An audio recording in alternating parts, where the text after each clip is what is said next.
Wonder surrounds us, asking what we never thought to question. Now you can experience it all. The new National Geographic Channel. Always wonder. Call your cable or satellite provider to experience the new National Geographic Channel. Now available from National Geographic Home Video.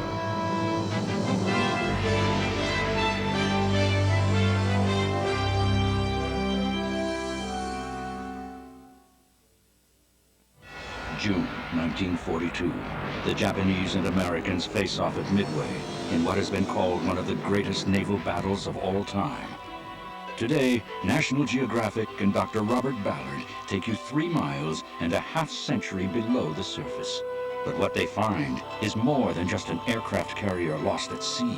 They find a story of heroes and martyrs, of triumph and tragedy. They find the story of the battle for Midway. World War II, where no challenge was too great if it meant stopping the enemy. It was this spirit that allowed ordinary men to perform unthinkable acts of courage and sacrifice. From Norway, where resistance fighters crippled Hitler's atomic bomb project, to kamikaze pilots on suicide missions in the Pacific. National Geographic Television presents the untold stories of World War II. Call 800-627-5162 to order these and many other National Geographic home videos.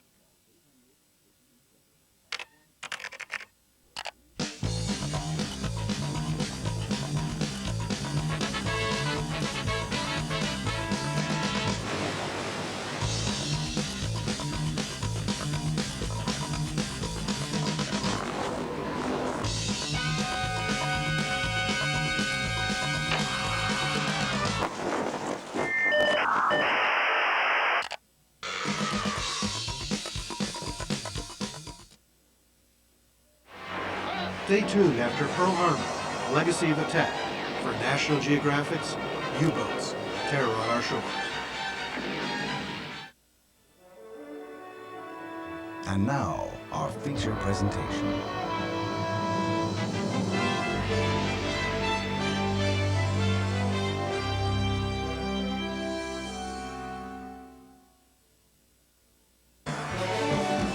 This is a National Geographic Channel special presentation.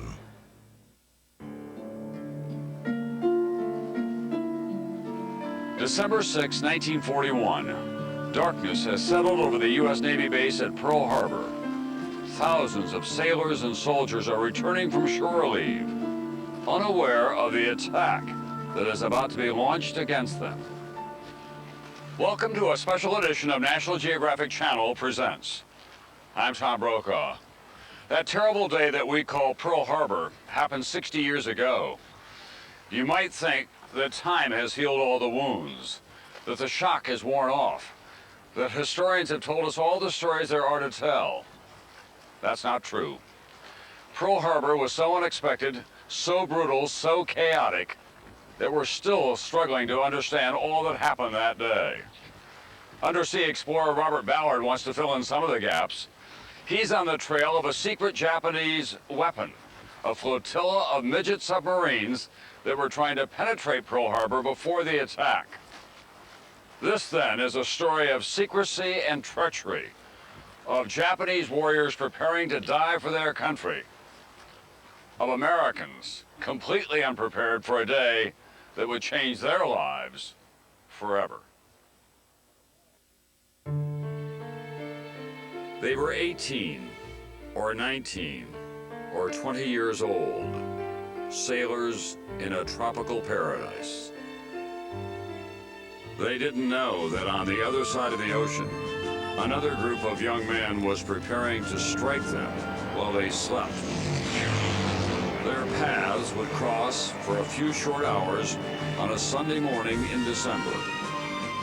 And in one terrifying instant, more than 1,000 of them would die. The legacy of what happened on December 7th still haunts us today. In the first images from inside the USS Arizona, an underwater cemetery that's also an ecological time bomb. In the search for a top-secret Japanese submarine that was sunk about an hour before the attack began. The submarine's heading north, starting to die. And in the quest to learn what really happened that day. And most of all, it still lives on in the memories of the men who were there when everything changed. Just a young kid when this happened. And I've lived through it. I lost a lot of my friends. I reached down to try to help him. I scared to take. Oh, cable! But I hope it never happens again. Nobody will ever know what it was like, except somebody that was actually there. They never had a chance. They didn't know what was coming. Nobody knew about it. They never woke up.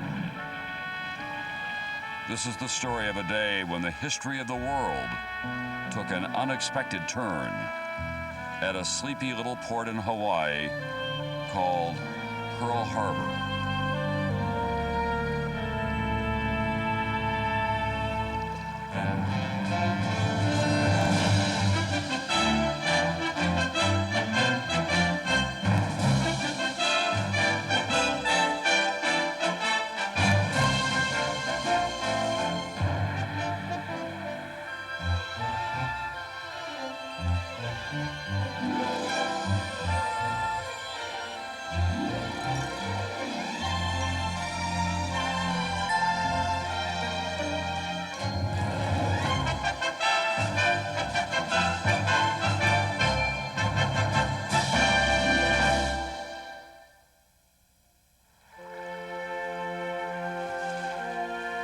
Pearl Harbor, Hawaii, in the first summer of the new millennium. 60 years ago, on this island, a battle was fought. Perhaps the most one-sided battle in American history. It plunged the United States into war, and in the space of a little more than 2 hours, took the lives of 2,400 Americans.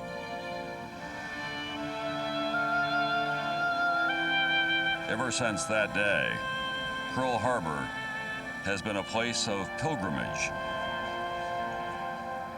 Many of the men who lived through the attack have returned at least once to remember what happened and to pay their respects to friends who didn't make it.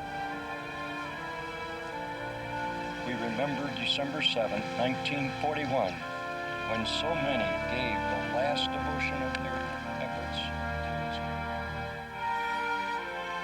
Well, it was kind of hard, yes, I'll admit it, because I couldn't do anything that the other guys could. I was only 5'3" and weighed 125 pounds. My battle station was a number 2 loader on a 5-inch gun, and I couldn't even pick up the shells that had to be put in the gun. How can this ever happen? One of the strongest navies in the world, and we're sitting here with our pants down. We got caught, period.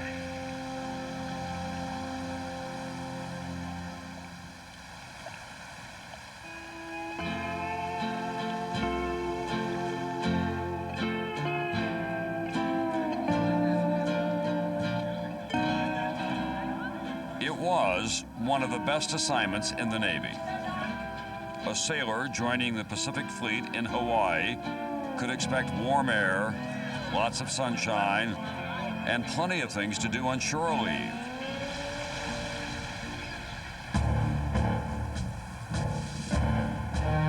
In the Atlantic Theater, things were different. Europe had been at war for more than 2 years. Hitler's soldiers occupied Paris. London was being blitzed by Nazi bombs.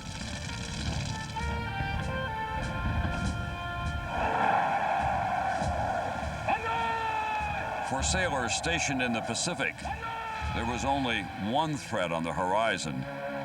Yet most Americans knew next to nothing about the country or its people, who were thought to be short and nearsighted. Quaint little people, ruled by an old-fashioned emperor. In reality, Japan was a modern military power that had signed a pact with Nazi Germany. Japanese troops brutally occupied parts of China and were poised to move against other neighbors. But the United States Pacific Fleet stood in the way, and early in 1941, the Japanese military decided to do something about that. Why would Japan want to go to war with the United States? What Japan wanted was the oil fields in the Dutch East Indies. What they wanted was the tin and the rubber out of Malaya. They wanted the Philippines because of its strategic location. Nobody thought that they would ever come out to Pearl Harbor. That's how you achieve surprise in war. You attack where nobody expects it. It was the brainchild of a 57-year-old Japanese admiral named Isoroku Yamamoto. Yamamoto decided to strike the U.S. fleet at its home base, at anchor in the cramped, shallow harbor near Honolulu. For Yamamoto, he had studied in the United States. He had gone to Harvard. He knew what the Americans were like.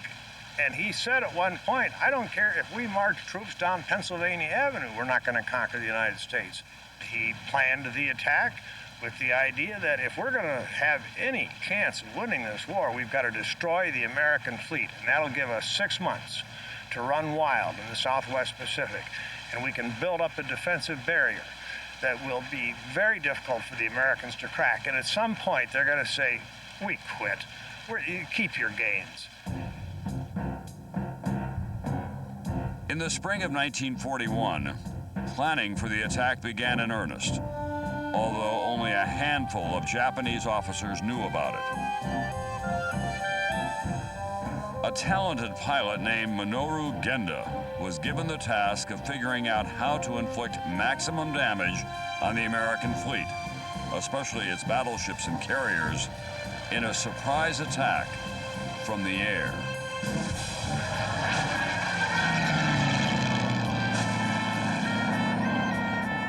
Genda decided that a combination of bombs and torpedoes modified to operate in shallow waters would have the best chance of success.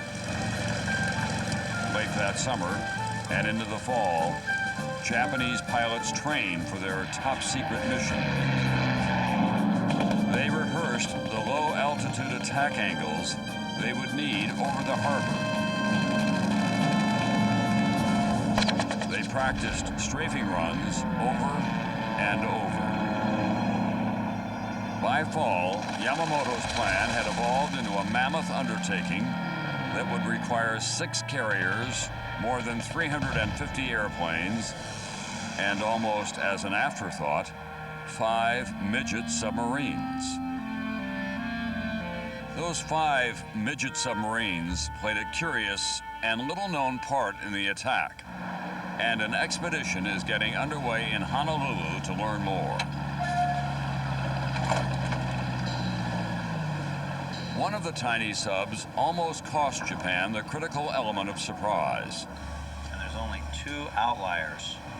And that's the one undersea explorer Robert Ballard is hoping to find. To the east.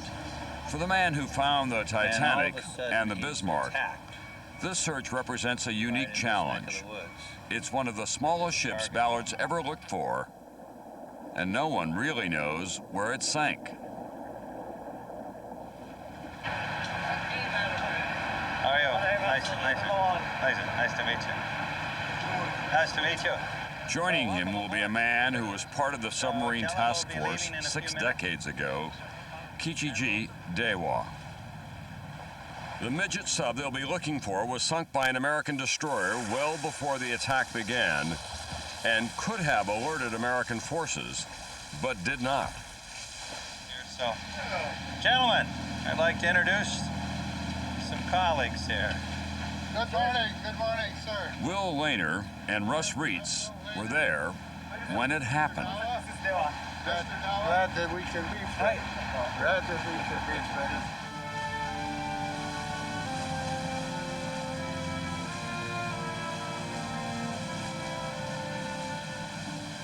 For Ballard, the expedition offers an opportunity to clear up a common misconception.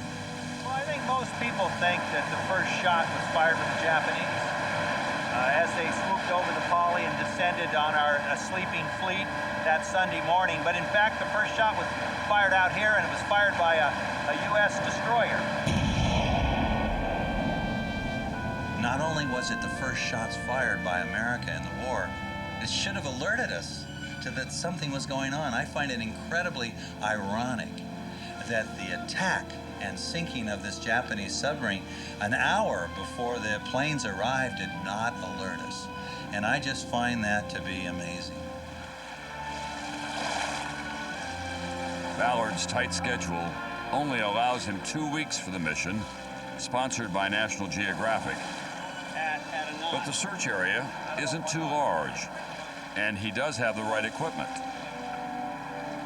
Now, all he needs is a little luck. We got to get it out.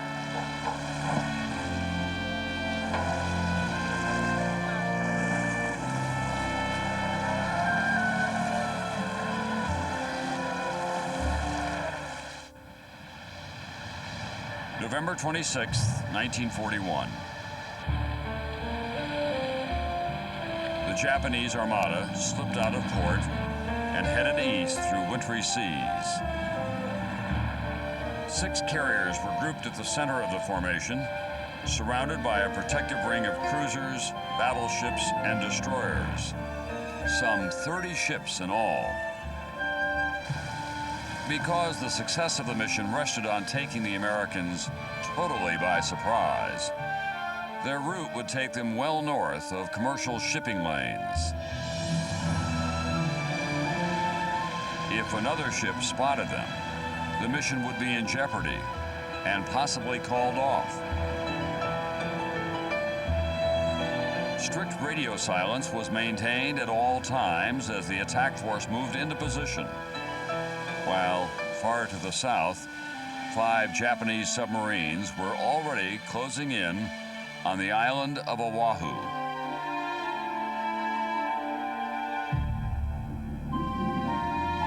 Each mother sub, as it was called, carried 1 midget submarine lashed to its afterdeck. Together, they made up the most controversial element of the strike force.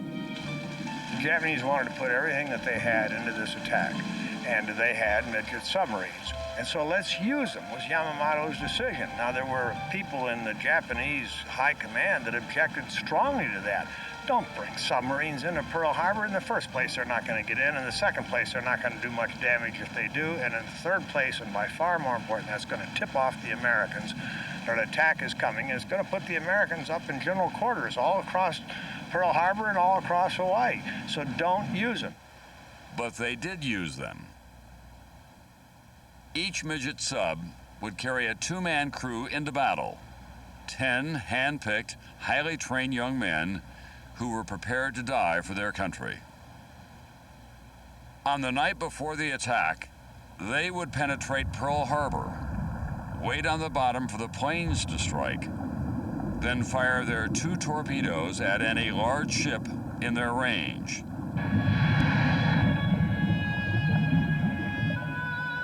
If circumstances permitted, they would try to leave the harbor and rendezvous with the mother subs. But no one really expected the submariners to return. They were young, they were enthusiastic, they were courageous, they were ready to go out and die for the Emperor, and it was a suicide mission. Nobody said that quite that way, but that's what it was, a suicide mission. And these guys were eager for it. 当時の我々の気持ちとしてはですね、悲壮な感じいうのはありませんね。There was no sense of impending tragedy. Everyone felt that we were simply carrying out our duty by taking part in military action, though I felt that they might never make it back.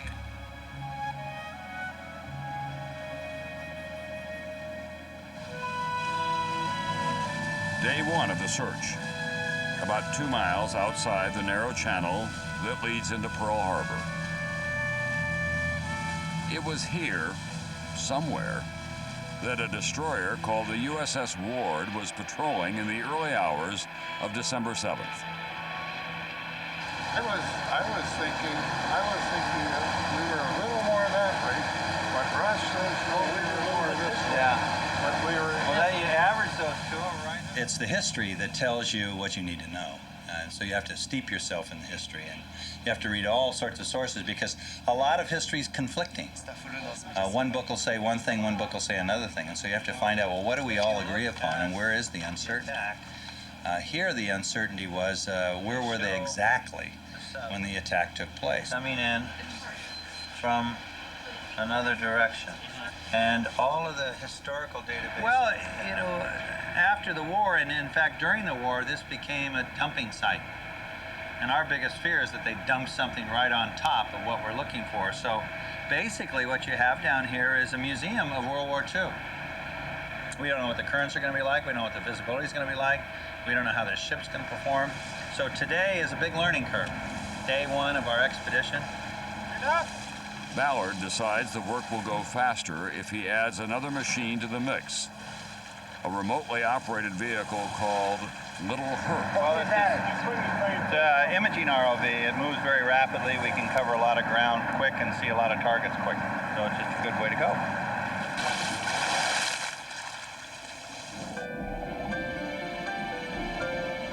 Little Herc is tethered behind a bulkier imaging system called Argus, and the two vehicles descend to 600 feet. In the control room, the team gets its first glimpse of the sea floor.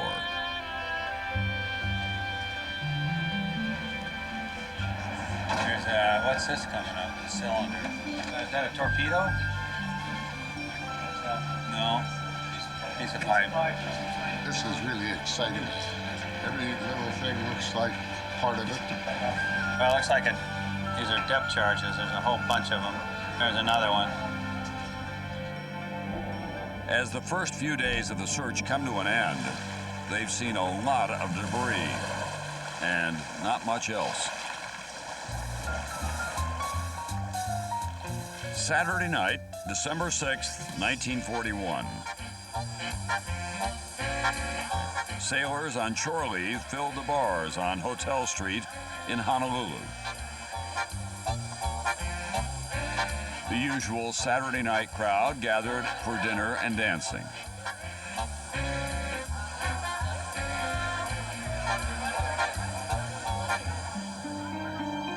At Hickam Field, the airplanes were parked wingtip to wingtip.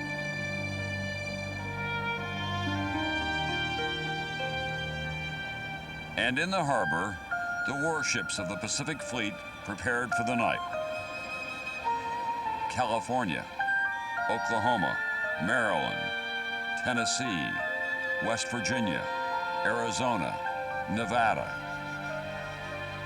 The last day of peace in the United States was coming to an end.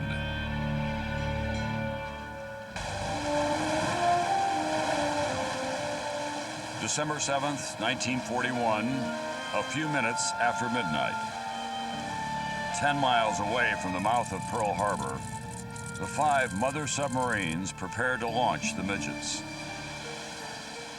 The Japanese crews could see the lights on Waikiki and make out strains of jazz when the wind shifted.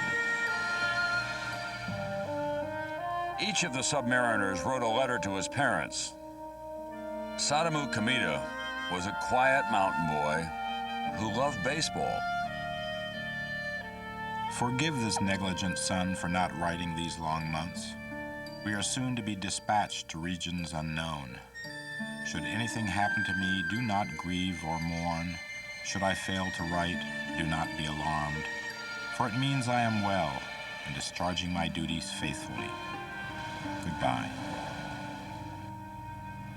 クルーを出港する前の晩にですね。 The night before they left, Commander Yokoyama, his crewman Kamida, and I went to the officers' mess that normally enlisted men couldn't enter. We ate a farewell dinner. Later, there was a small party in the officers' wardroom. Dewa watched his friends enter the midget sub and spoke to Yokoyama one last time over a phone link. I said something like, "Take care to them." I didn't say anything special, just words of parting said on the phone, very normal. Even though the fact that they wouldn't return was a foregone conclusion, we didn't talk about it. The midget carried by Dewa submarine was the first to leave, released into the water around 1 a.m. By 3 a.m., all the midgets were making their way toward the harbor, except the one skippered by Ensign Sakamaki. He was having trouble with his gyroscope. Without it, he'd have to take his bearings on the surface and risk being spotted by an American ship. You're sneaking into a harbor and you don't want to trip the alarm and let the Americans know that the war has begun. And so you must be extremely nervous. You've got to be just on pins and needles. And then, the first missed opportunity for the Americans. At 3:42 a.m., an officer on board the minesweeper Condor spotted a periscope in the water 50 yards off the port bow. Condor alerted the ward, patrolling the approaches to Pearl Harbor. Remember about 3:30 or so, the skipper called general quarters, about 3:20, 3:30. I don't remember the exact time, but remember that? I remember that. And we thought, what kind of a skipper is this? He just came aboard, and now we got general quarters, and he's going to start drilling us. And we thought, we thought it was just a drill. That skipper is going to be a tough one to live with. But he was one of the best skippers we ever had, remember? But the ward's new skipper misunderstood the message and went to look in the wrong place. The one thing Japanese planners feared most had occurred. 4 hours before the attack, one of their ships had been spotted, and nothing happened.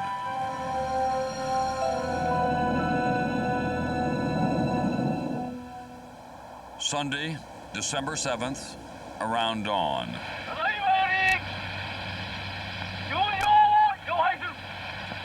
Aboard the 6 aircraft carriers, the pilots and planes of the first wave began to assemble.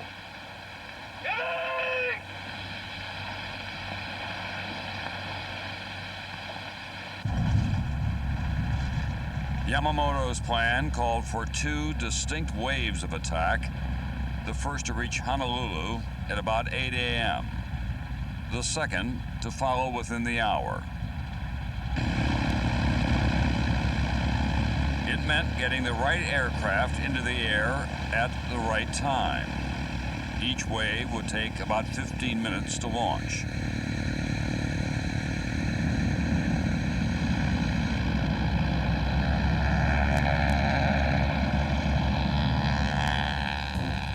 First to go were 43 Mitsubishi fighters armed with machine guns and cannon, the dreaded Zeros. Then, 49 Nakajima bombers, Kates, each carrying a single 1,760-pound armor-piercing bomb. 51 Aichi dive bombers were next to leave, the Vals. And finally, another 40 Kates carrying specially modified torpedoes.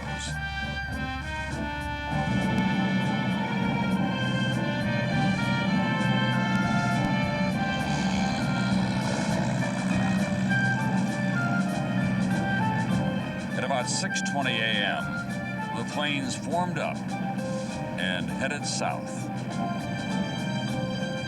At almost the same time the first wave turned toward Oahu, the U.S. Navy got its second report of intruders near the harbor.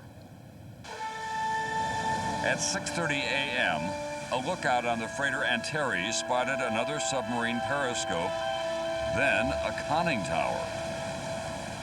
Once again, the Ward raced to investigate, and this time, the destroyer found what she was looking for. The submarine started to surface, and I'm midships right at the rail. And see, when I see this thing start to surface, I thought, wow, what's this? Then the skipper took after this submarine. And of course, we didn't know it at the time, but later on he told us that his first thought was ramming it. But he said, this is my first ship and I don't want to ruin it.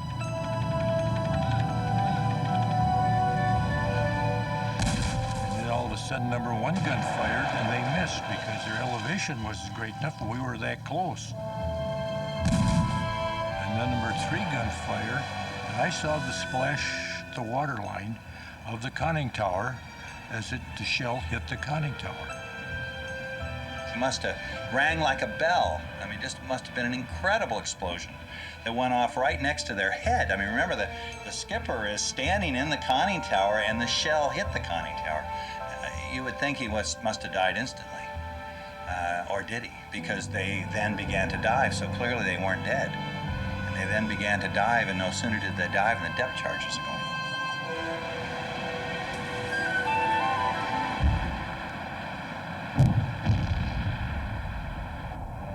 Exploded, and I didn't see the submarine as it came up, but I'm told that it came up and rolled over and then went back down again.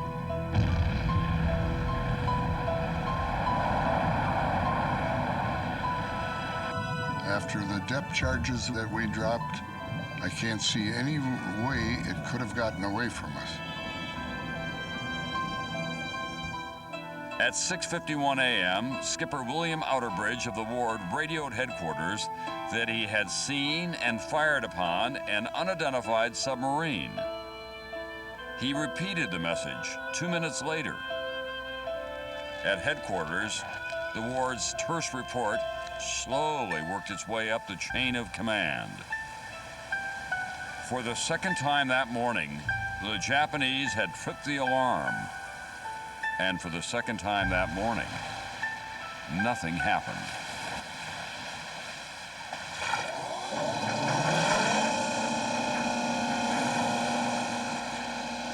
Day 10 of Ballard's search, and still no sign of what they're looking for. And that was in here. The submarine was coming this way, and we were coming this way. Why was this one on the surface?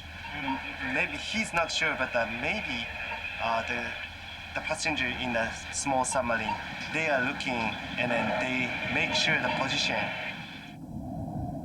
So far, Ballard has covered about 2 square miles of seabed in an area called the Flats, where the Ward was patrolling. So far, they've seen a lot of debris, but the missing sub has eluded them. Each time they pick up a promising target on sonar, it turns out to be something else. A crumpled seaplane used by the Navy in the late 20s and 30s. A Grumman Hellcat fighter. Then, part of a similar type of midget sub, captured later in the war, and then dumped. And finally, something that seems to have treads. You think so? Yeah, it's a tank. It's a tracked vehicle. Well, let's work it over. Yeah, look. Another day's search is coming to an end without results. Exhausted all our targets. Yep. Nothing left to look at. All right, well, Going left is the base of the wall, and that the sub does. So let's call it a wrap and pull it up, okay? Out of the pool. That's good.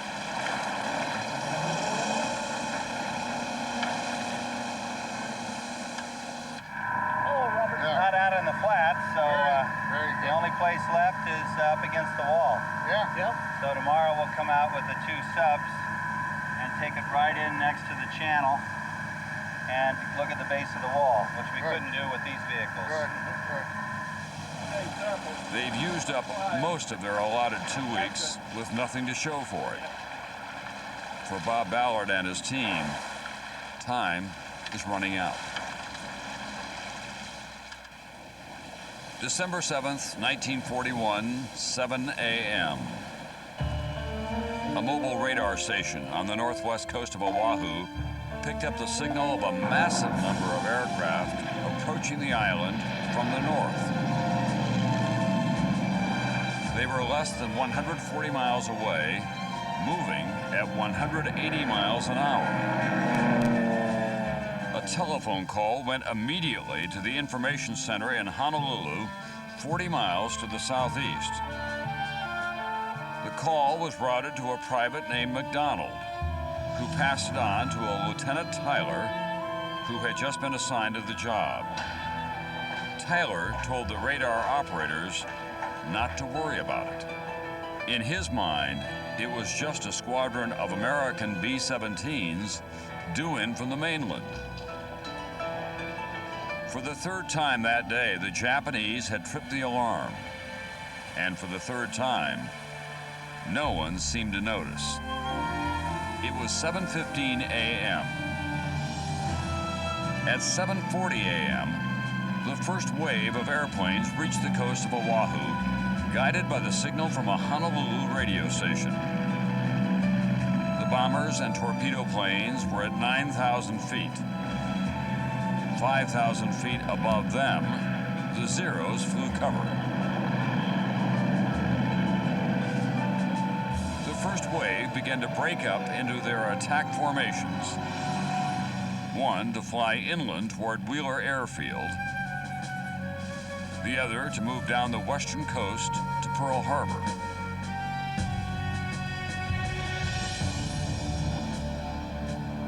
They were the only planes in the sky. There was no sign whatsoever that the Americans knew they were about to be attacked.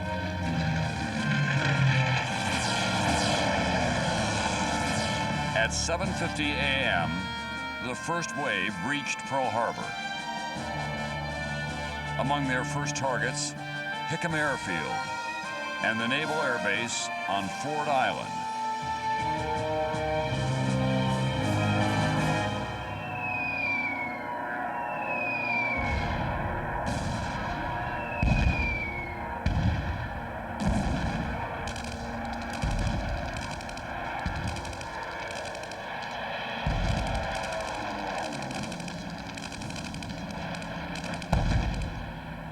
Clarence Miner was an airman stationed on Ford Island. After all that noise on the tin roof up there and stuff were popping around, I looked up and I saw this airplane come diving down and a big meatball, and I said, oh shit.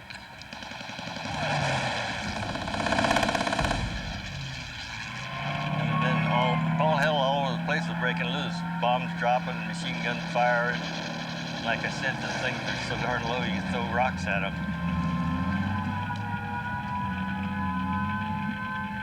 Ralph Lindenmeyer was also on Ford Island. 7:55 in the morning, an explosion woke us up. I looked up at the clock when I first heard the explosion and felt it, and I said, the Japs are here. And when I looked out the window, the plane came over and it had saw the meatball on the fuselage and the wings, and I could look into the pilot's face and I could almost see him grinning. Anchored on Pier 1010 was the utility vessel Argonne, where 19-year-old Charles Christensen worked in the machine shop. I thought, oh, that was a bad explosion. I wonder what happened. And I opened the porthole up, and I stuck my head right on out there, you know, and oh boy, was there ever a fire on Ford Island. I thought, oh my goodness, something is really bad blowing up over there. It took a while for sailors in the ships at anchor to comprehend what was happening. Bert Davis, a machinist mate on the USS Selfridge, thought it was some kind of readiness drill. That's where I was standing when the plane came in. I was standing there shining my shoes. And I saw these planes coming in. Came right straight across where the Raleigh was. And I thought to myself, what in the hell is the Army doing holding maneuvers on a day like this?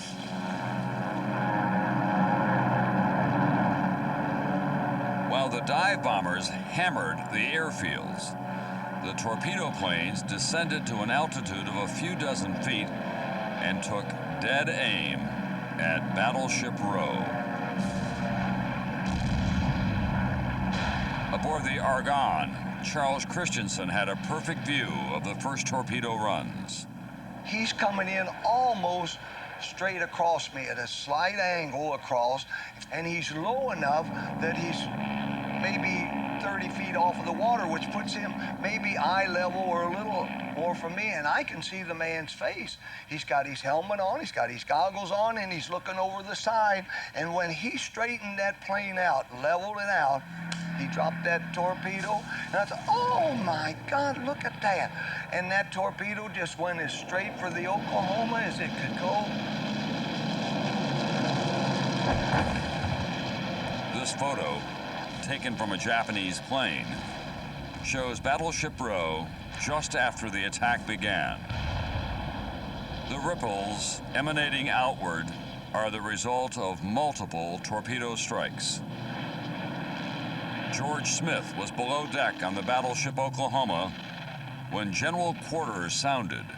And all of a sudden the guy come over to the loudspeaker, there's just no shit, move it. And then we got a torpedo. I was really so scared I didn't know what the hell was going on. The Oklahoma started to capsize almost immediately. When they said abandoned ship, the only way you could get out was through the Kingsman window. We went out there, and the ship was rolling on top of us. Maybe we jumped about 5 feet into the water, which wasn't far. But when you turn around and see this thing coming on top of you, you swim for all you can swim and as fast as you can swim. Because we know we had to get around the big gun turrets. They were coming over next on us. It went over so fast, I just was sure, I didn't know, but I was sure they were trapped inside of that because it just rolled right on over, and there it was, keel up. George Smith had just been released from the Oklahoma's brig for going ashore without leave, and it saved his life. And when the ship got the torpedo, the brig was in the carpenter shop on board ship. And when the torpedo hit, it broke the carpenter's workbench loose, pinned the guard against the wall, the bulkhead, and he couldn't release the other men that were in the brig, and they all drowned. On the far side of Ford Island, the old battleship Utah also got hit a few minutes before 8. Clark Simmons worked on the Utah as a mess attendant. And as I looked out the port, I saw a plane making a run on the Utah. And as she dropped the torpedo, the wing dipped, and then he straightened up, and the torpedo hit it, and another one right behind it did the same thing.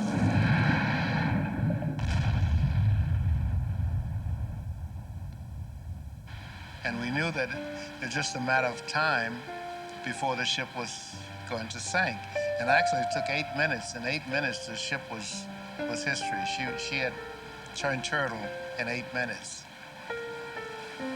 As the lines began to part, came over the side and began to swim toward Ford Island. And as we were swimming, they were machine gunning us from both directions, from this direction, and when they came from Pearl City over here, from that direction.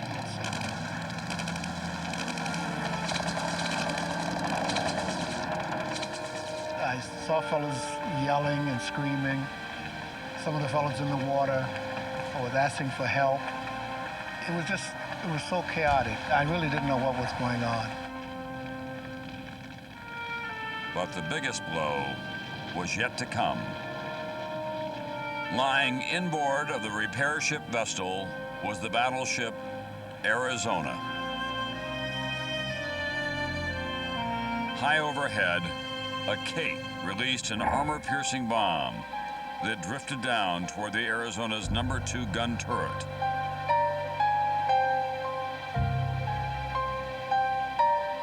It was about 10 minutes after 8.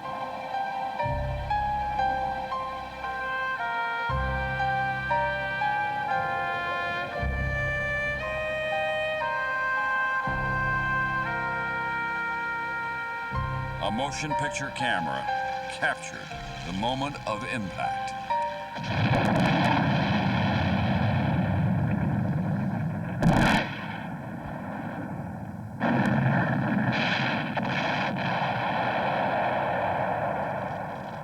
In that instant, more than 1,000 crewmen died.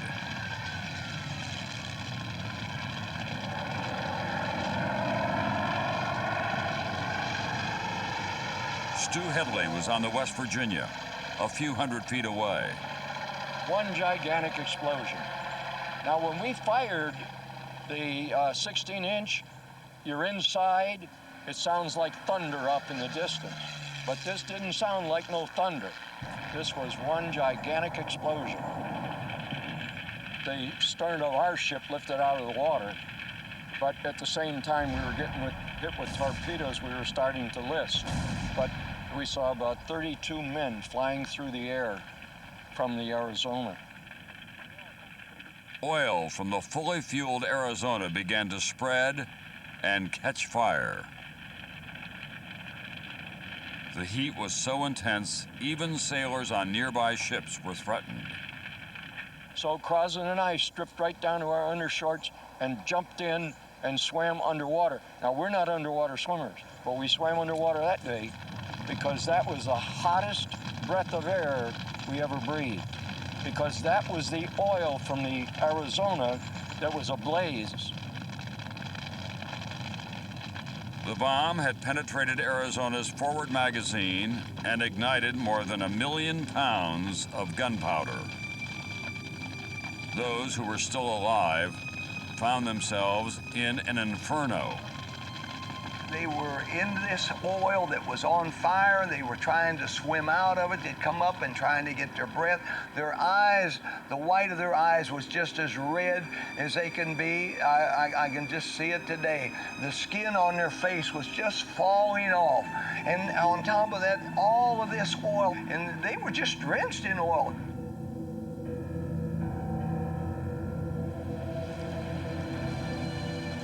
Bert Davis went out in a whaleboat to pick up survivors. Oh God, it was horrible. Just one fella started to reach up to try to get a hold of the gunnel on the boat from the outside, and I reached down to try to help him, and I took him by the arm, and as I tried to lift like that, the skin all came off. He was dead by the time we got him in.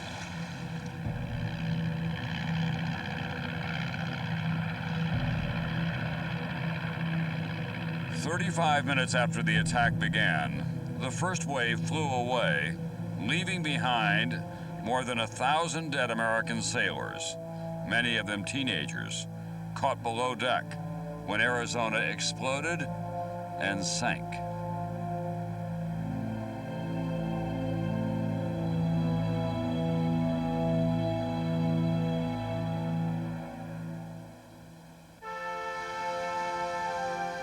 Six decades after the attack on Pearl Harbor, the Arizona still lies where she sank with her cargo of sailors.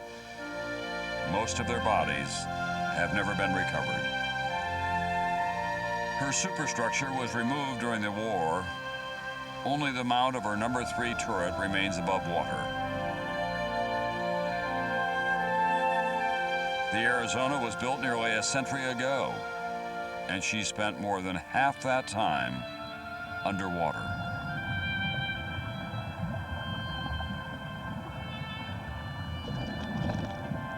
The National Park Service, which is responsible for maintaining the memorial, periodically checks on her condition.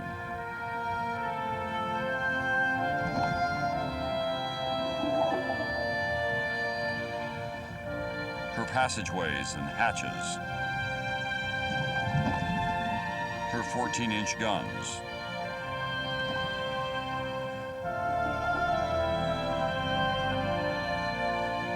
The interior of the ship is too dangerous for divers, so it's never been investigated by the Park Service.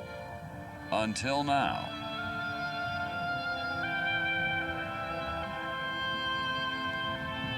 With the help of a tiny ROV made available by National Geographic, workers will get their first glimpse of Arizona's condition deep inside the ship since about the time she went down.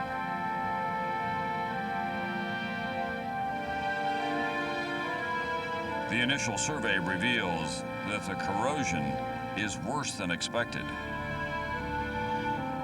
And that may portend an ecological disaster because of something happening deep within the ship. The Arizona has been leaking an estimated quart of oil a day ever since she sank. But the Park Service is worried that the remaining bunkers could give way. Current estimates are that there's approximately 500,000 gallons possibly in the bunkers on the aft section of the ship. And so with current technology, can we get to those bunkers? And what's happening with the metal on the hull and the internal portions of the ship? And so that's what we're trying to do, is find out, is there a way that we can contain that oil?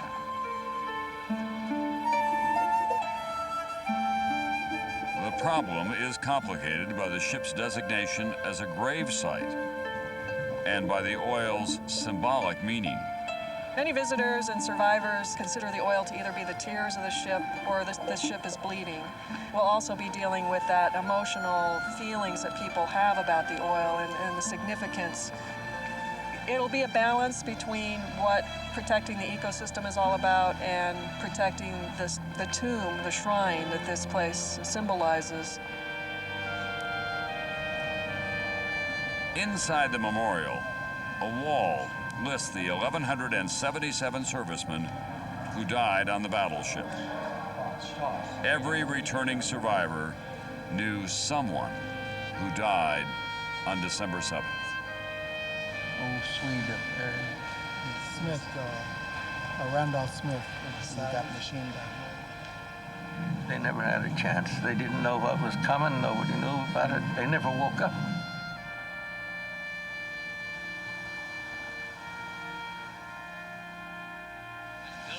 Aloha. Aloha. Oh, I was going to ask you for a big hug, but I couldn't get one anyway.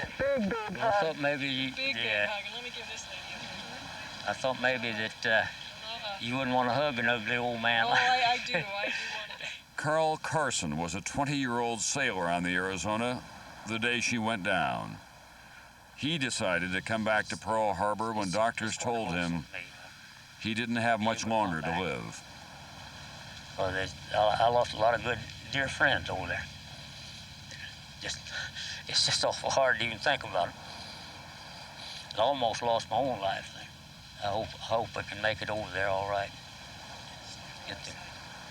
Okay. I need a little support.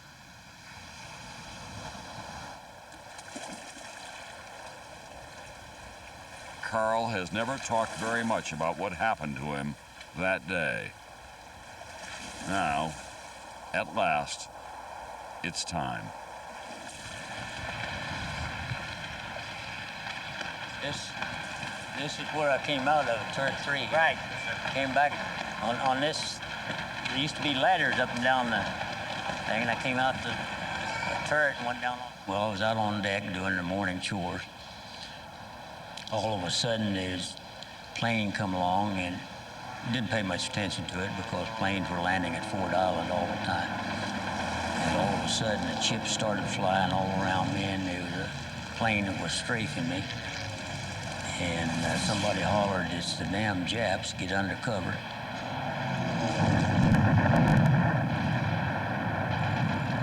Bomb went off. I learned later it was back by turret number 4, about where I'd been working about 10, 15 minutes before. And evidently it knocked me out, ruptured both my lungs, and I got smoke inhalation. And all the lights went out. I don't know how long I laid there, but when I woke up, there was no panic down there or anything, but there was smoke and water knee deep. I run into a friend of mine that he was crying and asking me for help, and I looked at him in horror. And the skin on his face and his arms and everything was just hanging off like a mask or something. And I took hold of his arm.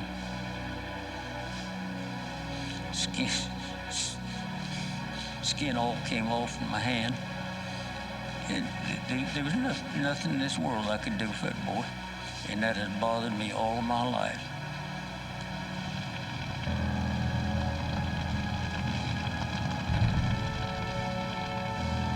Well, I gave the word to abandon ship, and we just practically stepped off of the quarterdeck into the water, and I guess I must have passed out. And went down in the water, and everything was just peaceful and nice. It would have been so easy to just let go. And I saw this bright light, and something made me come to, and so I got back up to the surface of the water, and oil all around, had oil in my teeth and down my throat and everything. It tasted horrible. I still taste it today. The oil was afire all around. The man saw me down there, and the fire was approaching me. It wasn't about 2 feet from me. And he reached down and pulled me up out of the water, and that man saved my life.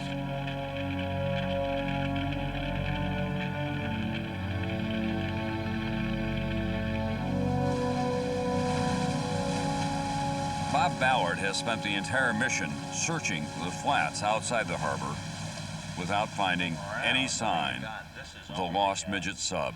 This is a mile. Okay. So what we're going to do is we're going to drop you down here at the base. Now he's turning his attention to the steep coral escarpment running roughly parallel to the shore, an area he calls the wall. In an expedition like this, you have to put your mind in the mind of the commander of the submarine, because his actions are going to define the size of the search area.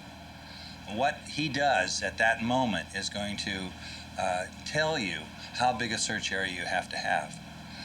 Clearly, if he was killed outright, then you didn't have to put yourself in his mind at all, because he's dead, and he's going to be right where they say he sank.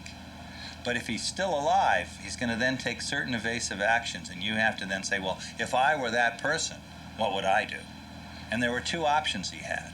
One was to continue forward into Pearl Harbor, or the other was to turn and run for the high seas.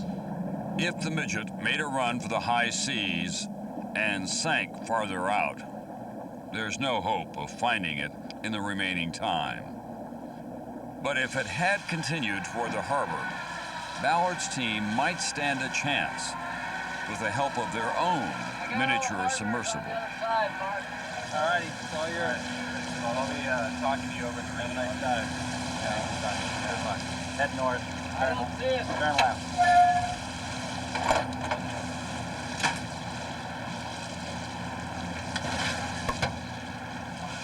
The one disadvantage of using a submersible is that Ballard's team won't be able to see what the subpilot is seeing during the dive.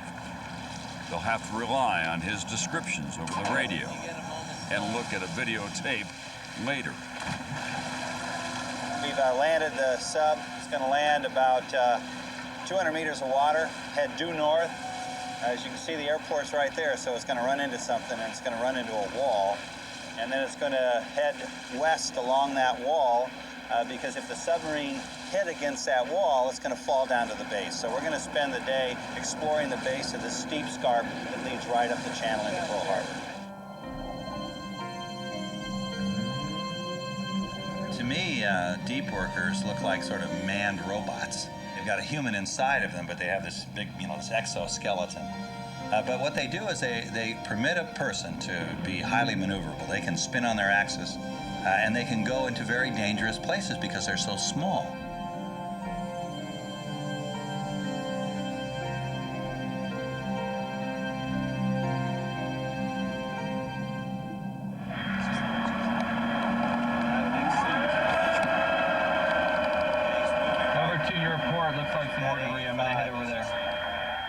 In the control room, all anyone can do is listen to the squawk box. Yeah, Mark, give us maybe like 15. I want to try to really nail this shot. It's pretty incredible flight. They just reported finding a pile of batteries, and this submarine was a lot of batteries. So, starting to look like, smell like, but we're not sure.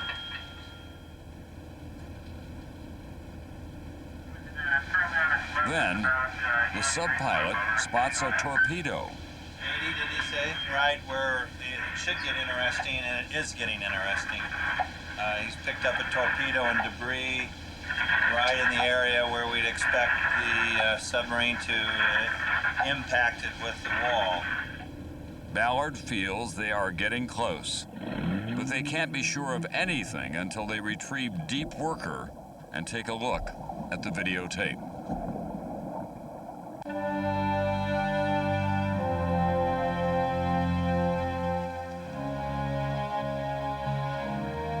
December 7th, 8:35 a.m., and the beginning of a brief 20-minute lull in the action. At airfields all over the island, crews scrambled to clear the runway so American planes could get in the air. Anti-aircraft guns were made ready.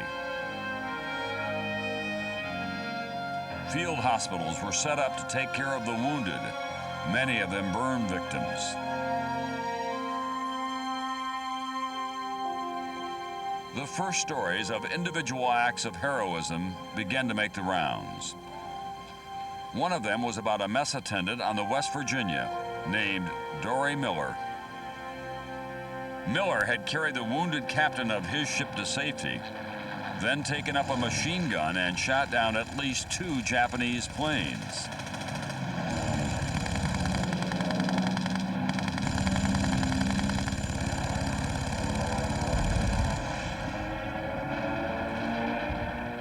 What made this story remarkable is that Dory Miller had never handled a machine gun, much less trained on one, because he was black, and like all African Americans in the 1941 Navy, restricted to the lowest ranking jobs.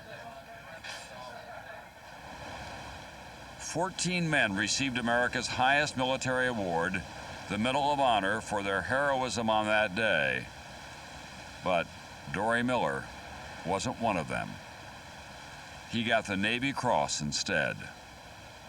And the only reason why he didn't get the Congressional Medal, because he was black. You know, and the Navy being what it was at that time, only could be a servant to the officers.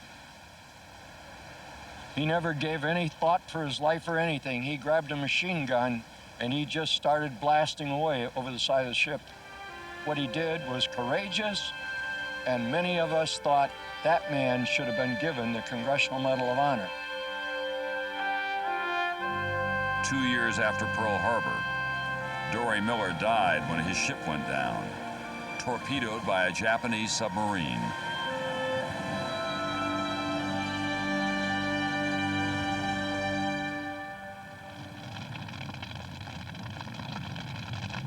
Pearl Harbor, 8:55 a.m.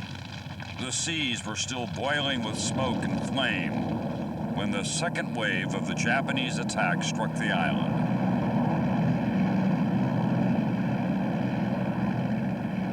This time, 167 aircraft split into 2 main groups.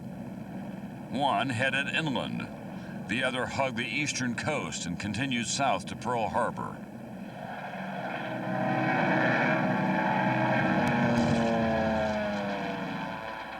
But But this time, the Americans fought back.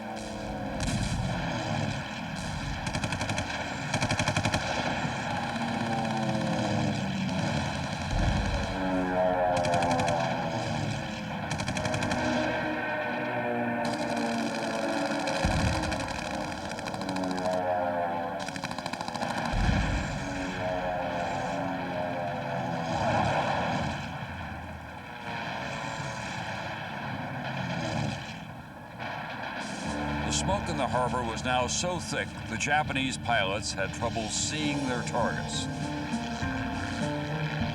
One of the targets was the battleship Nevada, with a hole in her side, steaming toward the channel.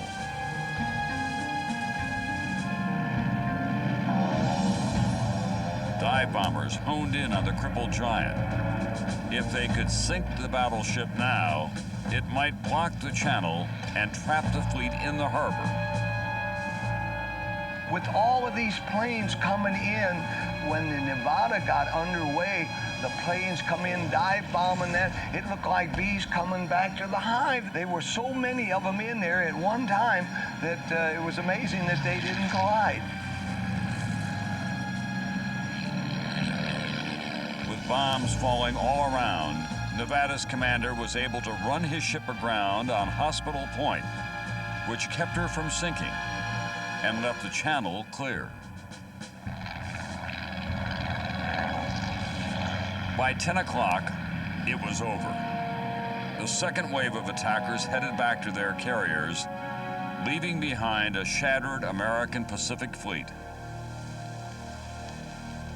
December 7th, 1941, a date which will live in infamy.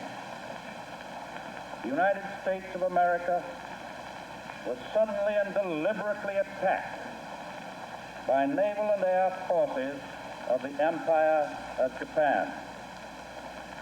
The United States was at peace with that nation. On the mainland, Americans were stunned by the news they were hearing from Pearl Harbor. Every American alive over 65 years of age can remember exactly where they were and what they were doing when they got the news.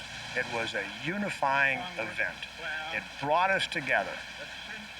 Nothing else could have done it in that way. And dastardly attack by Japan on Sunday, December... President Roosevelt addressed the Congress the following day.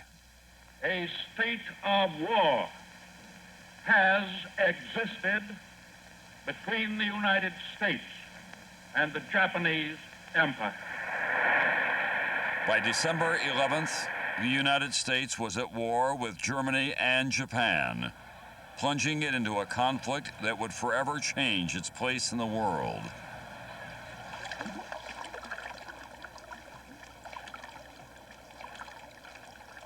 Back in Pearl Harbor, one problem survivors faced was notifying people back home that they were okay. The Navy told us that everybody sent a postcard home to your parents, let them know everything's all right.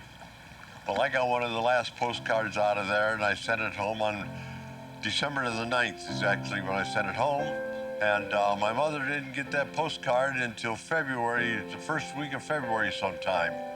I don't know why it took so long, but that's what it did. She didn't know if I was alive or dead. When the mailman got the card at the post office, he closed down the office and ran all the way to my house. He woke my mother and stepfather up at 6 o'clock in the morning and told them, "Your son's okay, here's a card." I still have that card.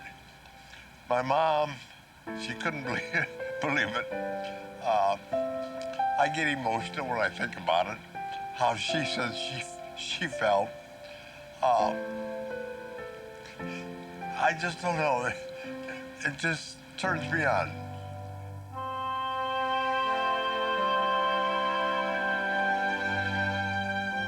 Jack McCarran had been married to his high school sweetheart, Roberta, for 7 weeks when the attack came. It wasn't until Christmas Day that she found out what had happened to her husband, who was stationed on the Arizona.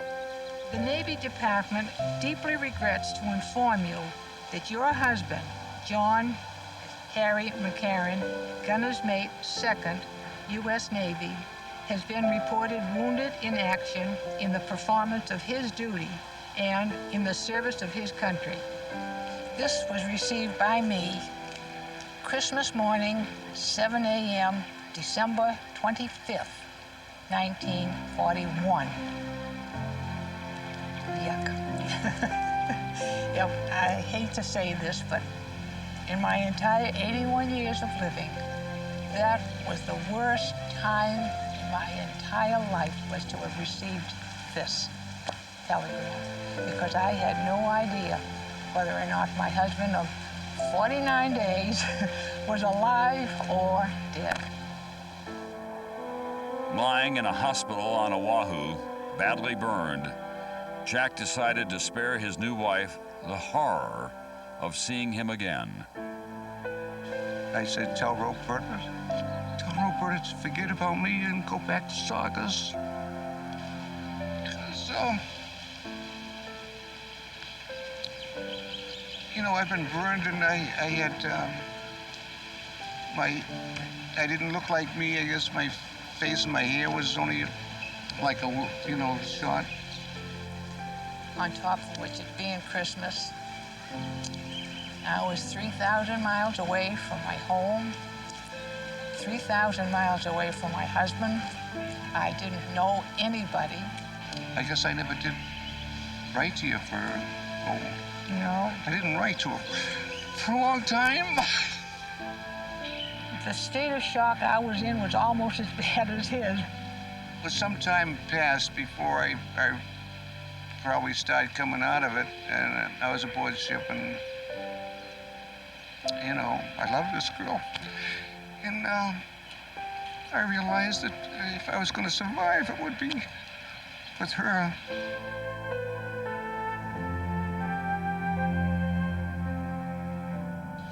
My friends and shipmates took me over to the sick bay at Fort Island, and they laid me alongside the bulkhead over there, and I looked over, another shipmate laying across from me against the bulkhead, and he was holding his intestines in with his hand. And he looked up at me, and he said, "It sure, war sure is hell, isn't it, shipmate?" And I said, "Yeah, it is." Well, lately I was diagnosed with stomach cancer, and I don't figure I have too many more years to live.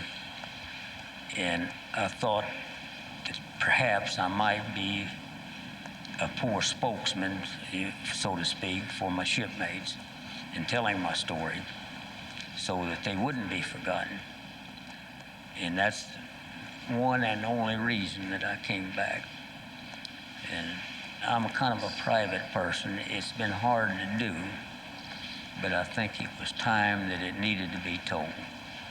And I think it has been well worth it. I feel a lot better now.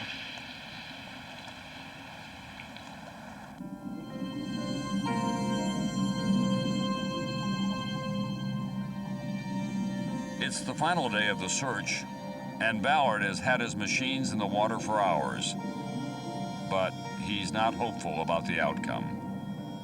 We're in the final throes of this expedition. I mean, today is the last day. We have 2 subs going in the water right now, but it doesn't look good because we've looked at all the high priority sites and we haven't found the midget submarine. We're now out in the very low priority areas, and that can go on forever because it's a big ocean. So I'd be very surprised if we succeeded today.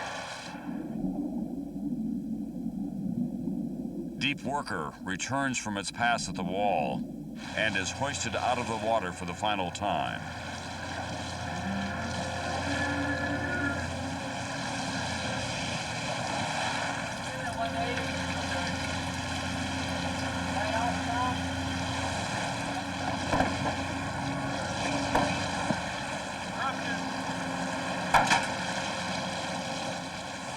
With it is a videotape of the debris it encountered. The news isn't encouraging. We have a possibility, but I personally not overly optimistic. A quick review of the videotape confirms Ballard's fears. On closer examination, what had looked to the sub-pilot like a pile of batteries turns out to be something else. Looks like anti-aircraft gun clips. Or ACACs, or... Yeah. You know what it looks like to you? And the torpedo the pilot spotted has had its warhead removed, so it can't be from the lost midget sub. You reach a moment when you know you're not going to succeed. Because you've given it the best shot. You're going back over the same territory, seeing the same targets a second or third time.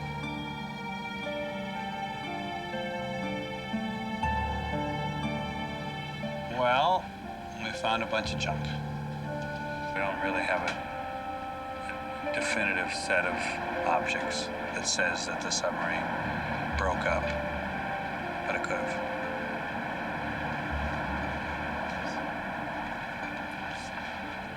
So,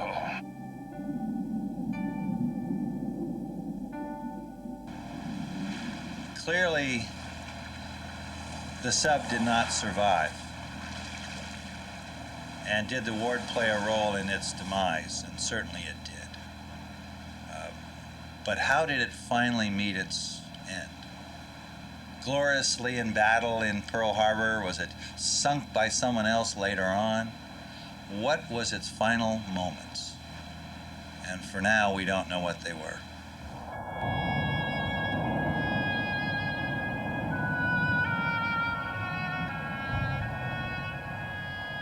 The mystery of what happened to the midget subs would have been even deeper had it not been for our surprise development on the morning of December 8th, 1941. In the early morning hours, a small submarine washed ashore on Oahu's east coast. It was the one piloted by Ensign Kazuo Sakamaki, the sub with the gyroscope problems. Sakamaki also washed ashore, exhausted and delirious. He was captured before he could kill himself, and thus became America's first prisoner of war. Of the 10 submariners who set out before dawn on the 7th, Sakamaki was the only one who survived. Historians have generally labeled the submarine mission a failure, since only one midget that we know of entered the harbor and was sunk during the attack after firing 2 harmless torpedoes. But analysis of a photo taken from a Japanese airplane just as the battle began suggests something else. It shows Battleship Roe already under attack a few minutes after 8, and in the water just beyond, a shadowy shape that appears to be a small submarine, and the wake of a torpedo aimed directly at the West Virginia. While some historians remain skeptical, that analysis could explain a message Dewa received on the night of the 7th, more than 12 hours after the attack. It came from his friend, Ensign Yokoyama. Successful surprise attack. Then, silence.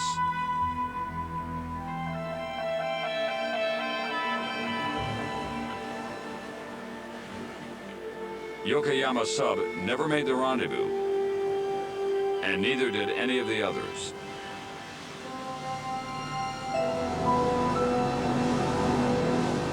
For years, Dewa has wondered what happened to Yokoyama and all the others who didn't come back. All he knows is that somewhere in these waters, they died, as they expected they would.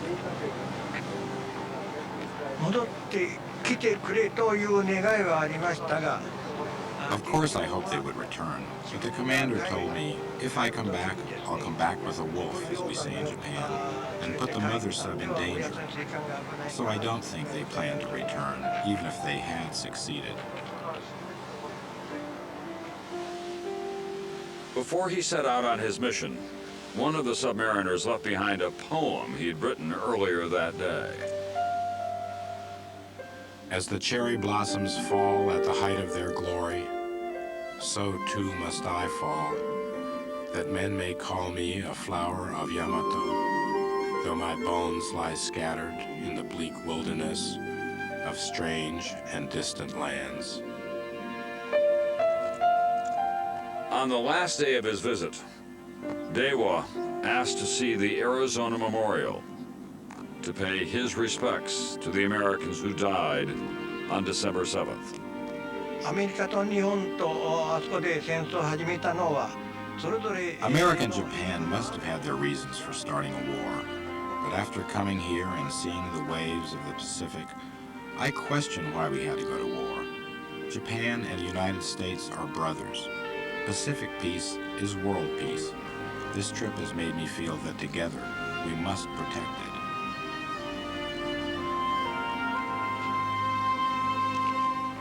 Jack McCarran and Carl Carson are also there to remember their ship and their shipmates.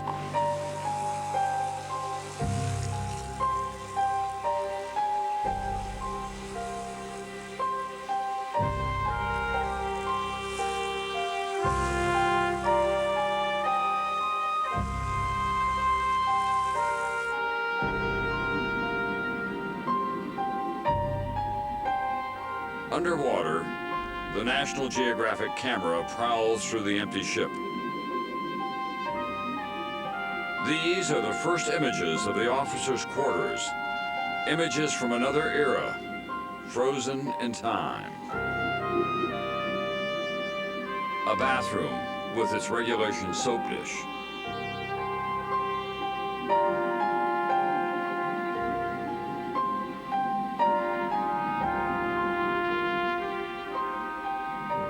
An officer's desk, its papers still arranged in their pigeonholes.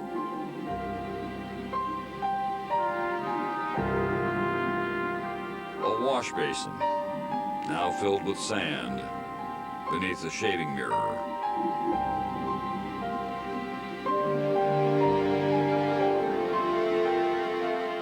For Jack McCarran, the pictures of his old ship are almost too painful to bear. Over 40 years, I couldn't, if I was asked, I couldn't talk. I didn't talk about it, I didn't think about it. I had erased it from my mind. I didn't have any memories. I really didn't. I saw that barnacles on that doorknob and the light in the overhead.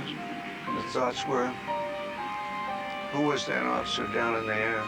Did he survive? At one time, that knob was real nice and shiny, and he turned on that light to read. I don't remember the ship as that.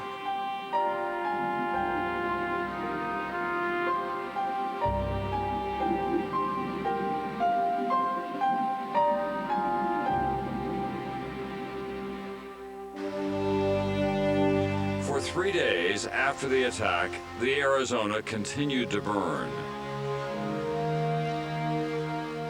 The final totals from the surprise assault were staggering. More than 2,400 deaths and almost 1,200 wounded. 21 ships of the U.S. Pacific Fleet had been sunk or damaged, including all 8 battleships.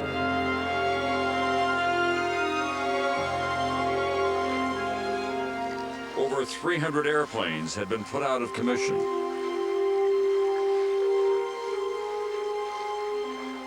Admiral Yamamoto had accomplished everything he set out to do, except destroy the American aircraft carriers. And in the fighting to come, that would prove to be a critical failure. One of the best things that ever happened in the United States was our carriers were not involved in the attack. The Yamamoto sank battleships. that the battleship was not the queen of the seas any longer. After that day, from now on, it's the aircraft carrier.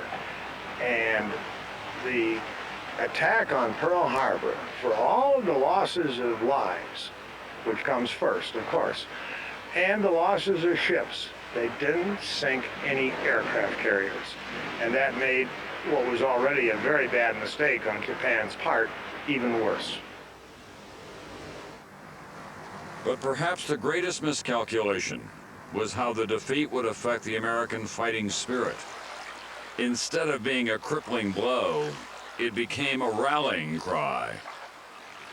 The next morning, the fire was still burning, and there was the ships, some of them, and I'm not for sure that some of them that still had the flag flying from yesterday. And at 8 o'clock, guess what? These ships are sitting there in the mud. It's time to raise the flag, and there's the American flag flying. Everything is fine.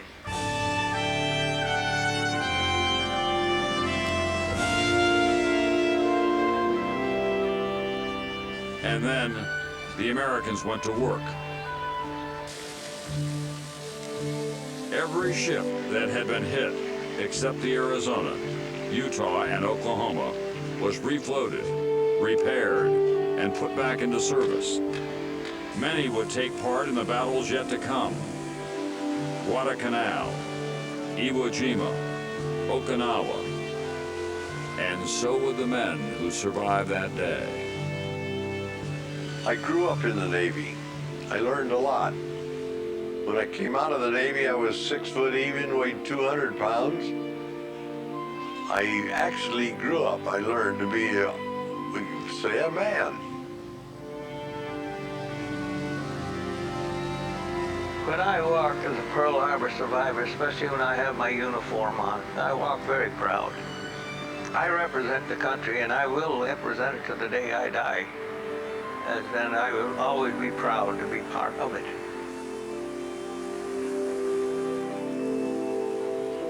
Well, Pearl Harbor to me is like beginning a new life. I may be a certain age, but it seemed that I was reborn that day.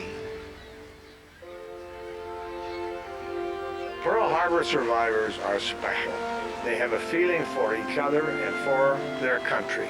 They have a comradeship that is not matched anywhere in the civilian world. The only people that I've ever met who have that kind of comradeship are foxhole buddies. These guys were in the foxholes together. It's not a feeling of we showed them. It's not a feeling of triumph. It's a feeling of we did it together. We were there. And that's what matters.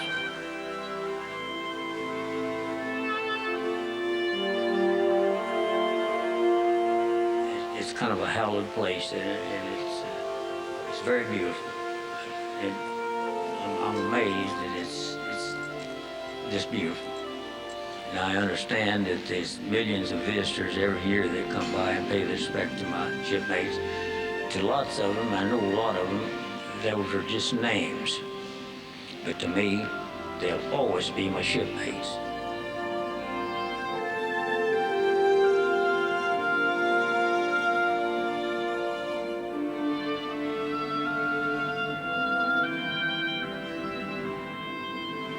I don't think we'll ever be done with Pearl Harbor. I think Pearl Harbor is like Gettysburg. It's like Appomattox. It's like Lincoln's assassination. It's like Yorktown and the surrender to General Washington.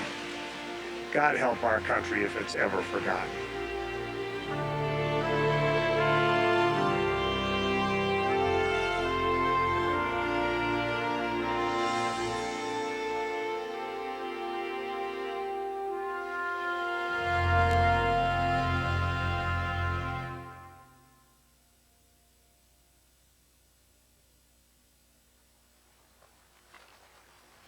Four years after Pearl Harbor, the Japanese surrender was signed here on the USS Missouri. America was victorious in a war that began with a stunning military defeat. But in many ways, it was a defeat that strengthened us. Pearl Harbor holds a special place in our collective memory because it redefined the role of America in the world. It brought us together, and set the United States on a course that would make it a superpower. It redefined the American spirit for the modern age. Like the Pearl Harbor survivors, 1 million Americans make a special pilgrimage to this place every year. 60 years after the battle, they come to honor the dead, but also to reflect on how that singular Sunday changed us as a nation. I'm Tom Brokaw. Thank you for joining us.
And now National Geographic presents U-Boats, Terror on Our Shores.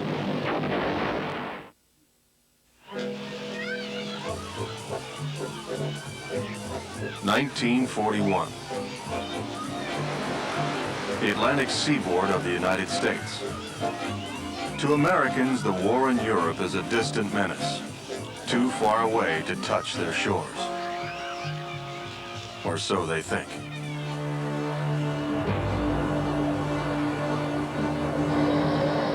The arm of war is about to extend its reach. From below these waters, an army is coming.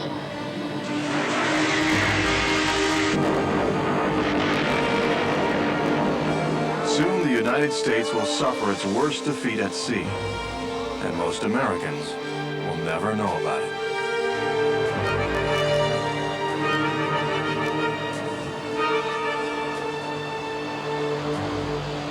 December 1941. 5 German U-boats set out on a secret mission, codenamed Operation Drumbeat. The boats depart from German-occupied France, heading across the Atlantic to take up positions along the North American coast. Once in place, they will attack merchant shipping carrying cargo vital to the Allied war effort. Leading the assault will be U-Boat 123. Its destination, New York Harbor. Commanding the boat is 28-year-old Reinhard Hartigan. The lieutenant commander's audacity is already legendary among the U-boat fleet. I was very proud to go to New York to be one of the first submarines. It was war, and I was a soldier of the German Navy, and so it was a very big thing for me, you see. But first, they must cross 3,000 miles of bitter seas. U-boats were designed for destruction, not comfort. Loaded with 15 torpedoes and 180 rounds of heavy artillery, the boats leave little room for their crews. Food is squeezed into every available space. But soon the fresh bread and meat will begin to rot.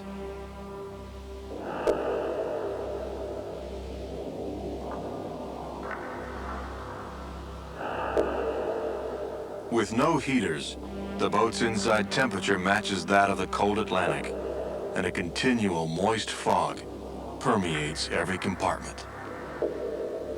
The bunks each assign one set of sheets for the entire trip, sleep several men in rotating shifts. But the hardship is overshadowed by the constant danger of detection. Watchmen above keep an eye on the horizon. Radio messages are encrypted in one of the most complex codes ever devised, one the Germans are confident the enemy will never decipher. But they are wrong. British intelligence has broken the code and is tracking Operation Drumbeat westward. They pass on the information to Commander-in-Chief of the U.S. Navy, Admiral Ernest J. King. But King fails to respond. Admiral King was an Anglophobe, did not like the British, detested the Royal Navy, and would not heed the intelligence that that Navy sent him. This is one of the most remarkable things about Drumbeat, in that the entire operation was known to the Americans. The almost exact courses and positions of the U-boats were transmitted by London to Washington day by day, and yet Admiral King and his subordinate commanders did nothing about it.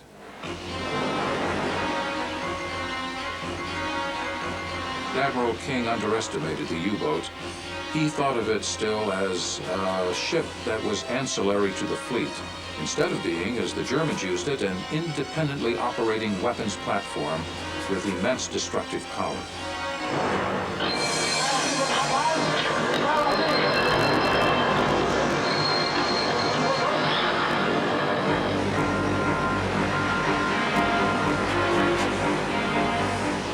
Drumbeat is supposed to begin on January 13th, with simultaneous attacks by all 5 U-boats.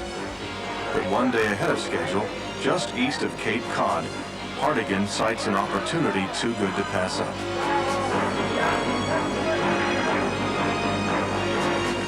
Operation Drumbeat begins early.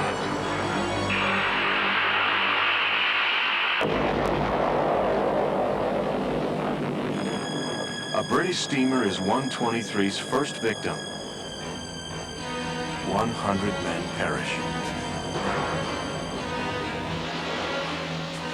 January 14th, off Long Island, New York. 123 torpedoes its second ship.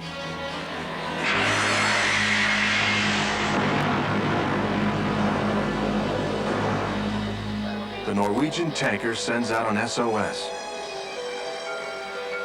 But only 123 hears it.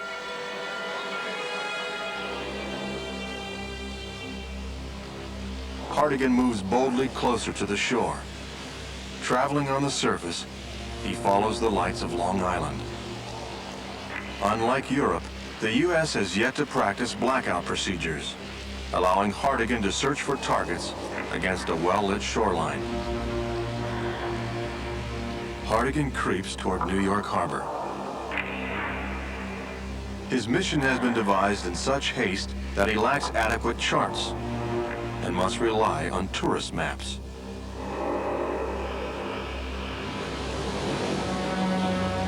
Near midnight, Hartigan brings 123 to a stop and calls his men to the bridge to behold the very symbol of American confidence and might, New York City.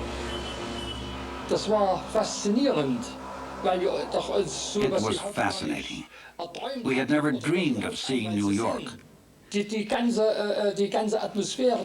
whole atmosphere, the lights, the size. We had been at sea for such a long time and only seen water. To suddenly see this splendor, it was fascinating. Das war faszinierend.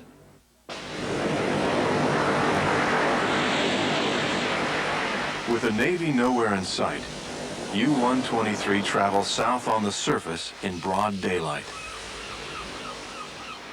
Off the coast of North Carolina, snapshots record what begins to resemble a turkey shoot. I remember one night when we sank 2 tankers within a very short time. I think it was around about 1 hour only. When I saw a lot of ships, I looked for the biggest one, the sure. And when I saw a small 3,000 or 4,000 tons, and I saw some lights, and I let them go. Maybe that it's a bigger one. And there was no special danger, for no special risk. We had no anti-submarine against us. So it was no special events for us to sink these ships, these poor ships. They ran into our torpedoes. January 19th, U-123's bloodiest night. The waters off of Cape Hatteras fill with bodies and wrecked hulls. America grows alarmed at the testimony of survivors. Survivors. 42 seamen, the entire crew of the Norwegian tanker Varanga, are safe in a New Jersey port. Hitler's U-boats strike desperately, sinking 6 ships in 1 week. Hardest hit was the steamship City of Atlanta. These 2 seamen were wounded. 46 shipmates lost their lives. The United States Navy announces that some U-boats were sunk and emphasizes the importance of secrecy about counterblows. When we were struck with the torpedo, we were going south. When I was suddenly awakened, it sounded like somebody had fired a pistol off close to my and I looked out toward the water. The side of the ship that we were on was leaning from starboard to port, and when I stepped off the boat deck, I stepped right into the water. The ship had heeled over that far. Then we started gathering around a skylight that was blowing off the engine room. There was Cole Passer. He was a black man, old. He was probably in his early 60s. And he was on this skylight, and he was kneeling down and he was praying. He didn't have a stitch of clothes on at all, and it was cold. Kneeling down and praying. And I watched him, and he finished his prayer and rolled over into the water. And I never did see him again.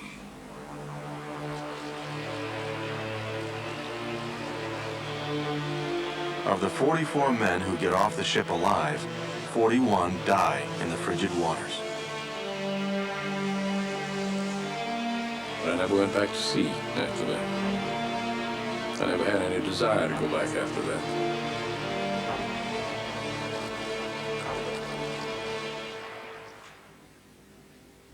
Da hat man noch nichts dabei gedacht.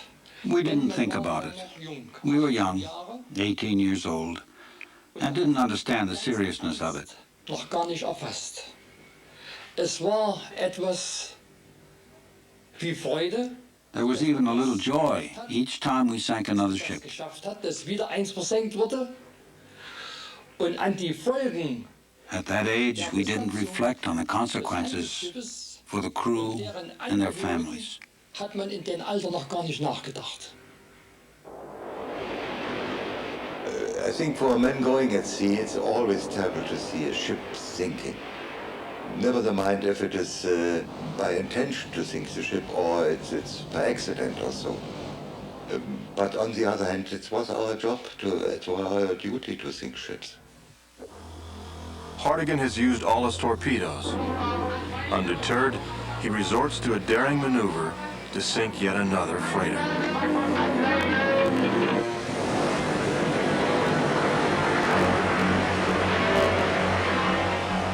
Surfacing only 200 yards from his target, Hartigan orders his men to the deck gun.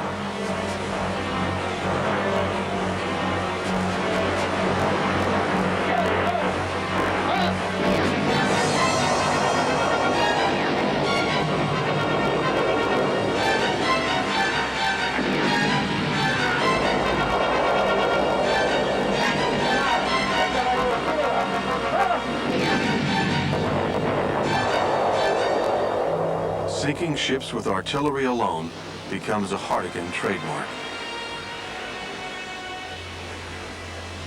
And still, the Navy fails to launch a counterattack.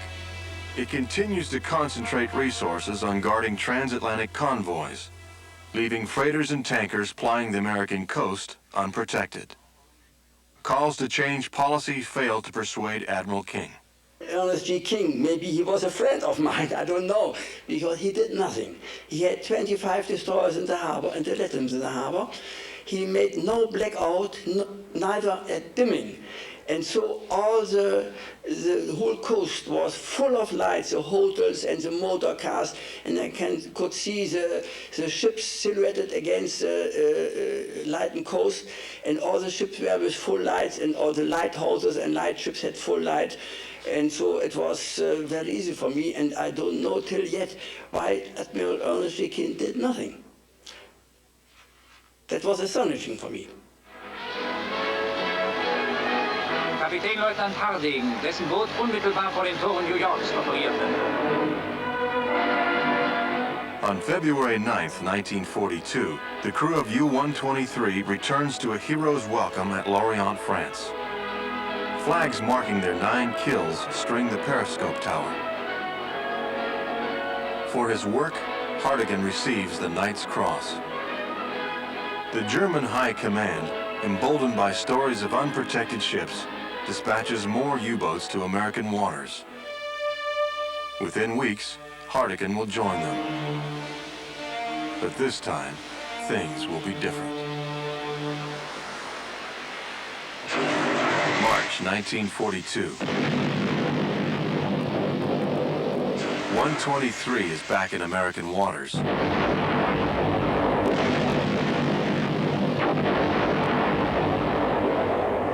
Six more ships go down.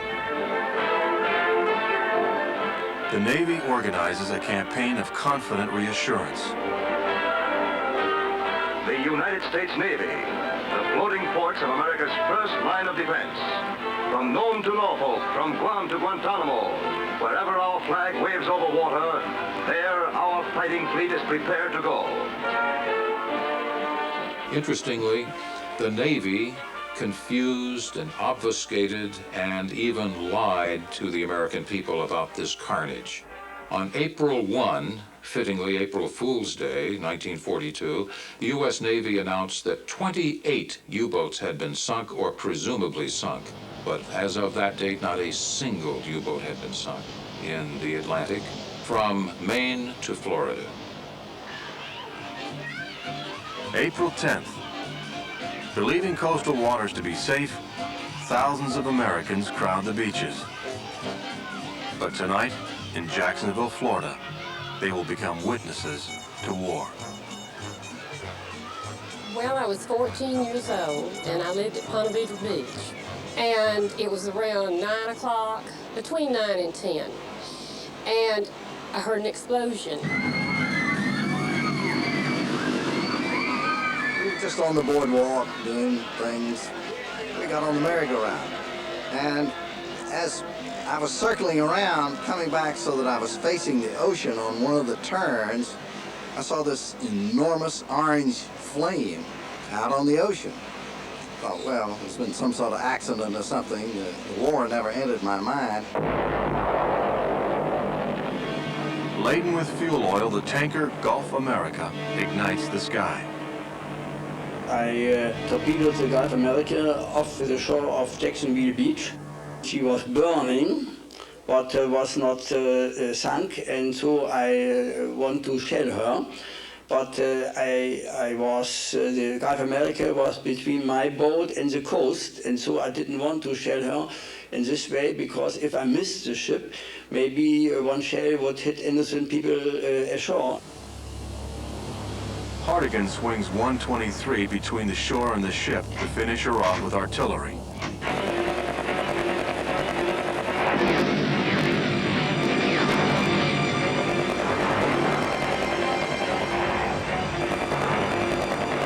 As we watched, the submarine was between the tanker and the beach so that we could see an outline of the bow of the sub and where the gun was when it fired particularly. So it was a very dramatic thing.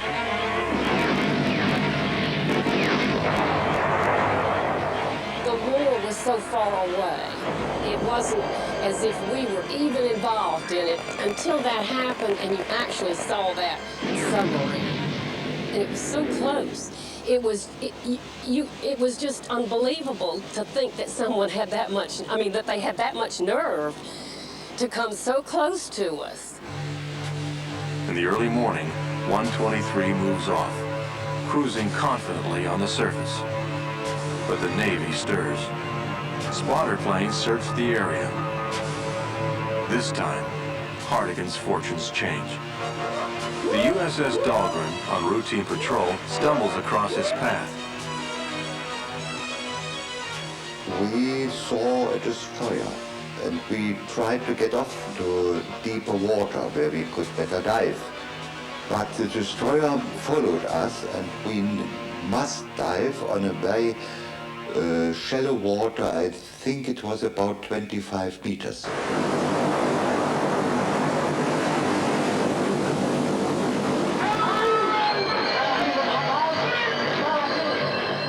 Sobald Alarm ausgerufen wurde, ging alles auf Gefechtsstation. As soon as the alert was given, everyone went into action. We each had a job to do.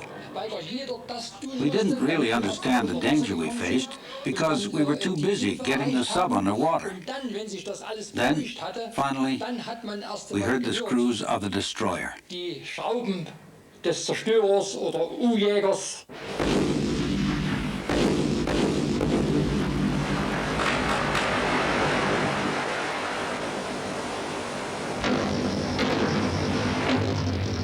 Hier die Mine! Schneller konzentrieren!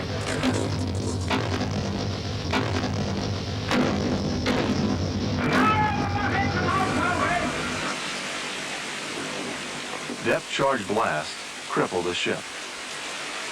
The engines were out. We couldn't move. We were on the ground. Water had come into the boat. It is a strange feeling, fixed on a point and knowing the enemy is over you and had the possibility to kill you, and you cannot do anything but wait.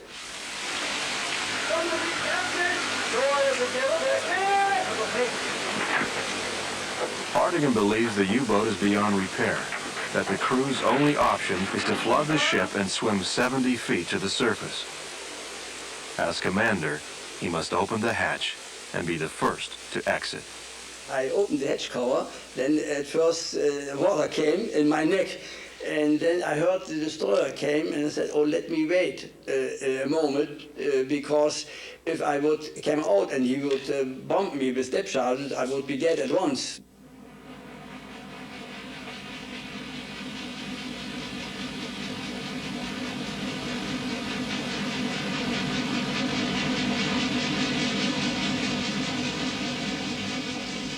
Inexplicably, the destroyer moves off. The reprieve allows the crew to make repairs, and 123 limps to deeper water. I was lucky. You need luck. You must have a good boat and a good crew.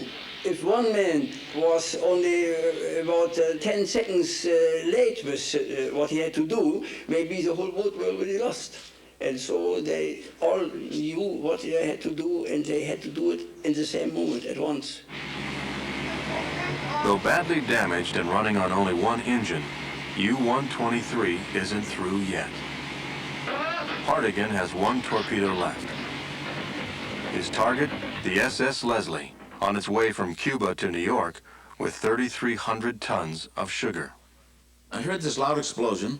I thought that it was the fireman had let the water levels go too low in the boilers, and he'd blown the gauge glasses, which go off with one hell of a bang, I tell you. And when I saw the sugar and the water start to blow out the shaft alley door, I figured it wasn't the gauge glasses. I knew he'd been hit. Hartigan sinks the Leslie with the last torpedo of his career. Before changing course for France, he once more turns to his deck gun, sending 2 more ships under. His total of 19 kills adds to the devastation being wrought by many other U-boats, now prowling the North American coast. In all, German U-boats operating from Canada to Panama sink nearly 400 ships in the first 6 months of 1942. It was the greatest maritime massacre in modern history. It was the greatest defeat at sea ever suffered by the American nation. And it was a far greater disaster than was Pearl Harbor, both in terms of ships sunk and lives lost. Thousands are dying. Oil and other cargo desperately needed by the Allied forces are being lost to the sea. When the sinkings reach one a day, the Navy is finally forced to act. It adopts proven anti-sub methods, mandating convoys along the coast. The Navy also intensifies ship and air patrols from Maine to Florida. With advancements in anti-submarine weaponry, the tables turn violently.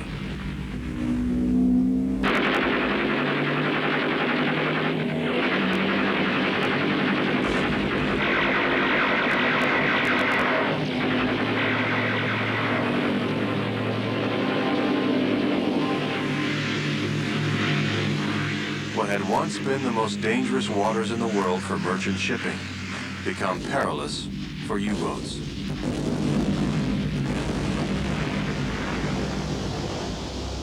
Soon, no U-boat moves unopposed. Few survive.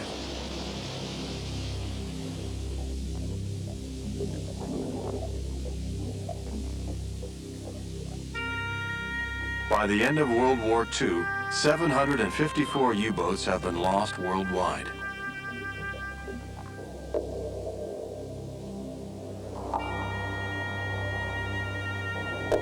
Of the nearly 40,000 men who served on U-boats, 28,000 never returned from the sea. The highest casualty rate suffered by any branch of the German military.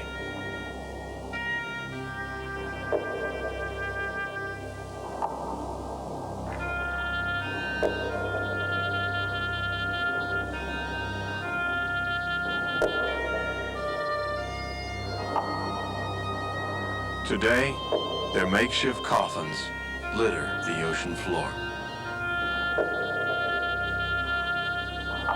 There they rest alongside the hulks of the thousands of ships they once so freely stalked.